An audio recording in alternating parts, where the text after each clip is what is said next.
स्वागत है हमारे इस दिव्य यात्रा पर, जहां हम भगवान कृष्ण की स्तुति का अनावरण करेंगे, जिन्हें उनके जन्म से पहले ही देवताओं द्वारा पूजा गया था।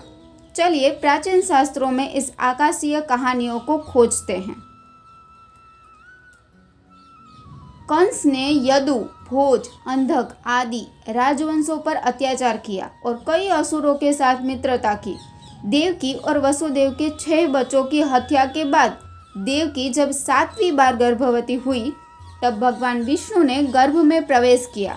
देवकी चिंता और प्रसन्नता से भर गई।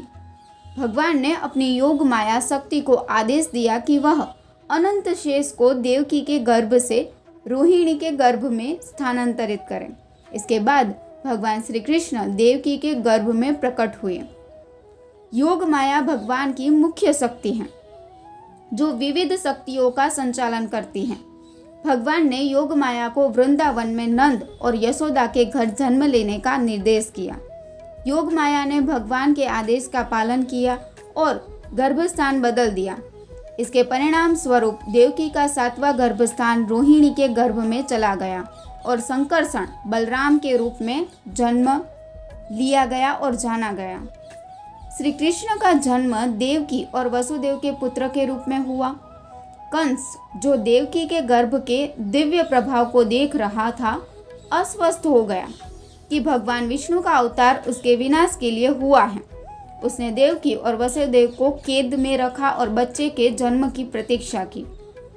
भगवान श्री कृष्ण के जन्म से पहले ब्रह्मा और शिव सहित सभी देवताओं ने भगवान की स्तुति की। उन्होंने भगवान को सर्वोच्च सत्यम परम कहकर संबोधित किया। देवताओं ने यह भी कहा कि भगवान श्री कृष्ण ही सभी भौतिक और आध्यात्मिक शक्तियों का स्रोत हैं। वे सभी युगों में अस्तित्व में रहते हैं और सभी सृष्टियों के निर्माता हैं। देवताओं ने यह भी उल्लेख किया कि श्री कृष्ण ही हर प्रकार की समृद्धि, प्रतिष्ठा और शक्ति का मूल कारण है। देवताओं ने कहा कि श्री कृष्ण के बिना कोई भी आध्यात्मिक पूर्णता प्राप्त नहीं कर सकता। बलराम संकर्षण का आशीर्वाद पाकर ही व्यक्ति आध्यात्मिक शक्ति प्राप्त कर सकता है। बलराम को मूल आध्यात्मिक गुरु माना जाता है। जब देवकी ने भगवान को गर्भ में धारण किया, तो वे दिव्य सौंदर्य से भर गई, जिसे देखकर कंस आशंकित हो गया। कंस ने देवकी को मारने का विचार किया, लेकिन बाद में उसने अपने सम्मान और भविष्य के डर से इस विचार को त्याग दिया।